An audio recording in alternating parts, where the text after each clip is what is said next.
বন্ধুরা, আজকে আমি সোয়াবিনের পকোড়া বানাবো।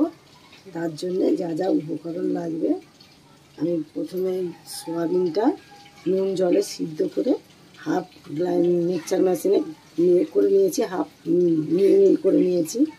এবার এখানে পেঁয়াজ কুচি নিয়েছি, আলু সিদ্ধ করে কুচি কুচি করে রেখেছি।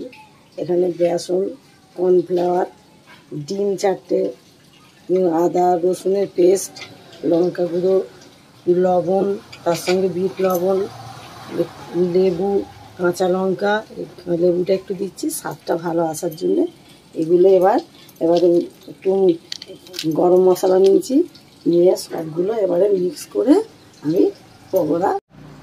এটা এখন আমি সোয়াবিন, পেঁয়াজ কুচি দিয়ে দিচ্ছি, আলু কুচি দিচ্ছি, আলু কুচি করাগুলো দিয়ে দিচ্ছি।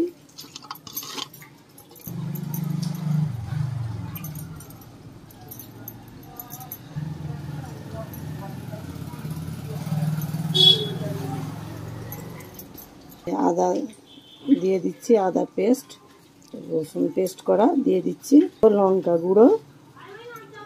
গুঁড়ো দিয়ে দিচ্ছি। এবারে বিট লবণ দুটো মিক্স করে দিচ্ছি,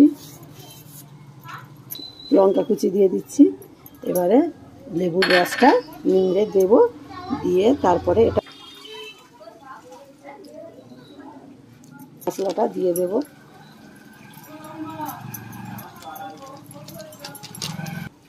এবারে ডিমগুলো ভেঙে দিয়ে দেব।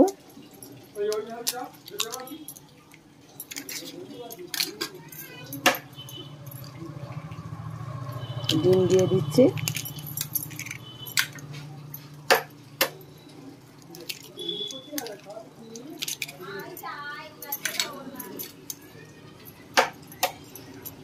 এই ডিমগুলো আমার দেয়া হয়ে গেছে। এতে আলাদা করে আর জল দিতে লাগবে না। এই ডিমের আর সোয়াবিনের যে একটু জল আছে, এইগুলো দিয়ে মিক্সড করে নিলেই হয়ে যাবে। এখন আমি উনুনে গ্যাসে কড়াটা বসিয়ে তেলটা দিয়ে দিচ্ছি। তেলটা এবারে গরম হবে, গরম হয়ে গেলে আমি ওটা একে একে ভাজছি। আমার মিক্স করা হয়ে গিয়েছে সোয়াবিনের পকোড়ার জন্য। তেলটা গরম হয়ে গেছে, এবার আমি ছাড়বো।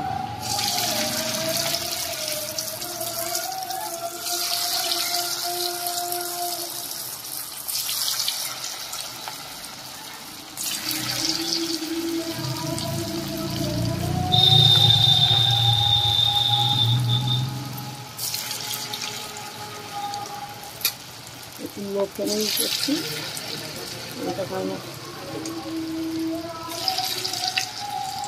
সোয়াবিনের পকোড়াগুলো লাল লাল হয়ে গিয়েছে। এবারে আমি এগুলোকে তুলে নেব।